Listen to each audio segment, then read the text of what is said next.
अस्सलाम वालेकुम दोस्तों, एक और गाड़ी की एड हमारे पास आज आई हुई है और ये टोयोटा GLI मैनुअल ट्रांसमिशन की गाड़ी हैं जो कि 2018 मॉडल है। ये गाड़ी सन 2018 में इस्लामाबाद में रजिस्टर की गई हैं जिसकी डिमांड 41 लाख और 50,000 रुपये हैं दोस्तों। जबकि इसके ओनर के कॉन्टैक्ट नंबर आप लोगों के साथ मैं स्क्रीन के ऊपर ही शेयर कर रहा हूँ दोस्तों। अगर आप लोग सीरियस बायर्स हैं, आप लेना चाहते हैं गाड़ी को, तो बिल्कुल आप दिए गए नंबर पे व्हाट्सएप पे मैसेज कर सकते हैं दोस्तों। ये गाड़ी इंतहाई साफ़ सुथरी, अच्छी और एक इंतहाई उम्दा हालत में आपको मिलती है।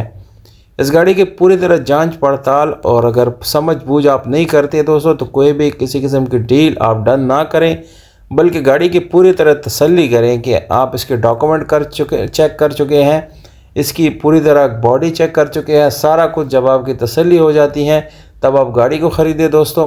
डिटेल मैंने सारे बता दी, आप ओनर से मज़ीद डिटेल लेने के लिए बात कर सकते हैं और यह गाड़ी आप लोग आसानी से अपना बना सकते हैं। बहुत शुक्रिया, अपना ख्याल रखिएगा। वस्सलाम।